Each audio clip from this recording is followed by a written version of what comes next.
Hi, my name is Pre-Med Doctor and welcome back to another lesson. This time, I'll be talking about another very important hurdle to overcome, the MCAT.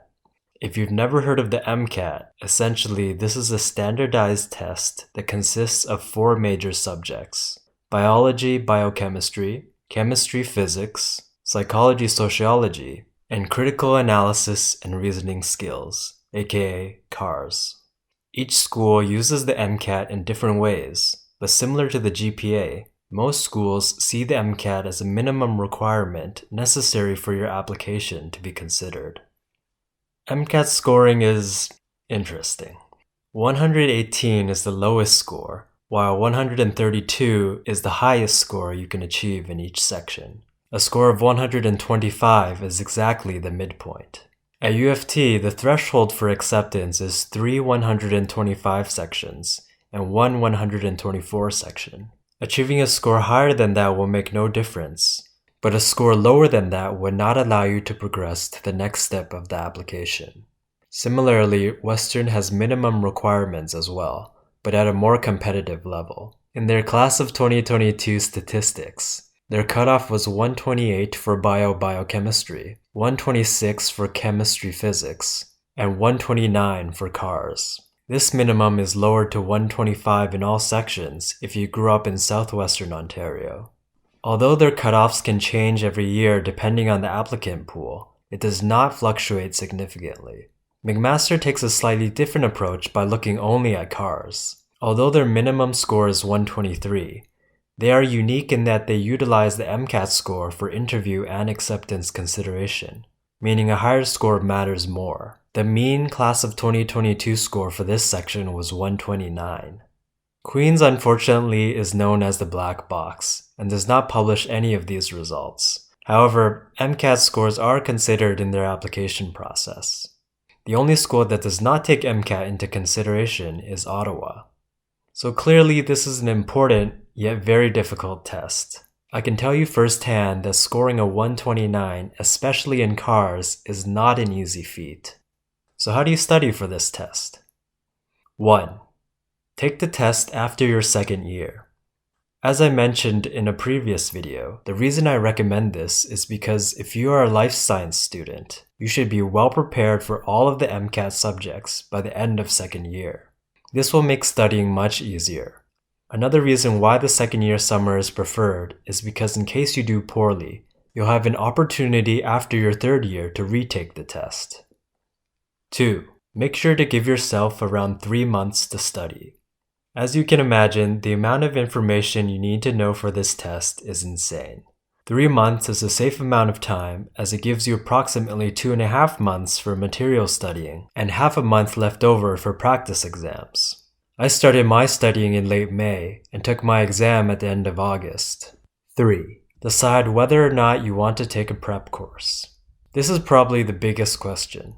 Are prep courses helpful? I think the truth of the matter is they are undoubtedly helpful. However, they are very expensive, averaging around $2,000 to $3,000 a course. I think this is where you need to be honest with yourself. If you're someone who's very focused, excellent at planning your own schedule, and diligent enough to stick with it, save your money and focus on self-study. You can buy your own study material and practice tests at a fraction of what a course would cost. My recommendation is to go for Princeton Review or Kaplan study resources, and maybe supplement CARS with exam crackers. I would also invest in buying the practice tests, especially from AAMC, because they are the ones who administer the exams. On the other hand, if you're someone who would work better if a schedule was set for you, a course will be helpful in forcing you to stay on track. I ended up going with a course because I knew that I could not manage self-studying on top of working full-time as a summer research student.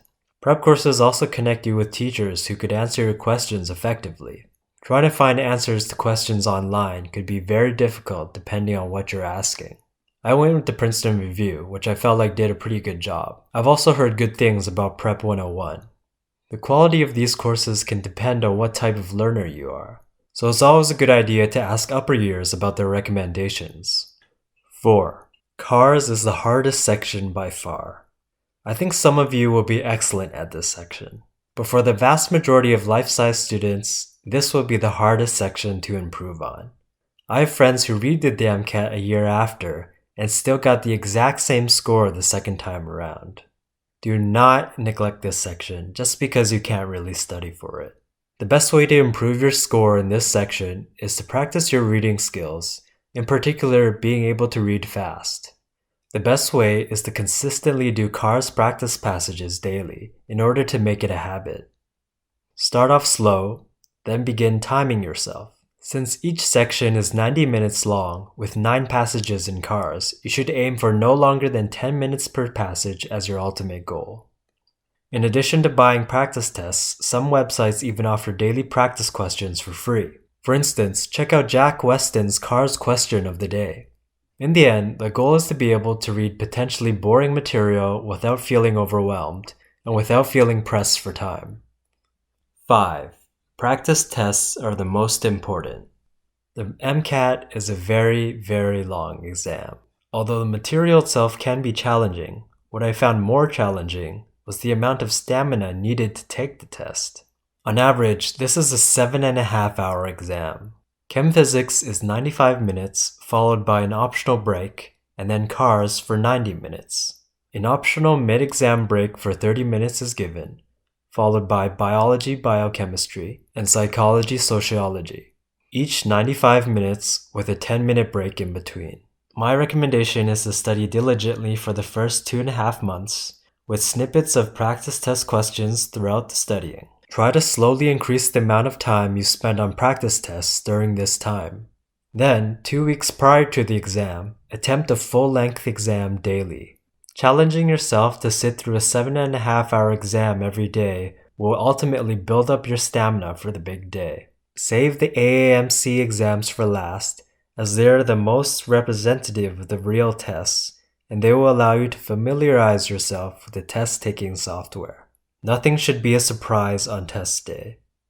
I also highly suggest mimicking the real environment as much as possible. When I did the practice exams, I woke up at the exact same time I would have woken up on test day, and only utilized the bathroom during the allotted breaks.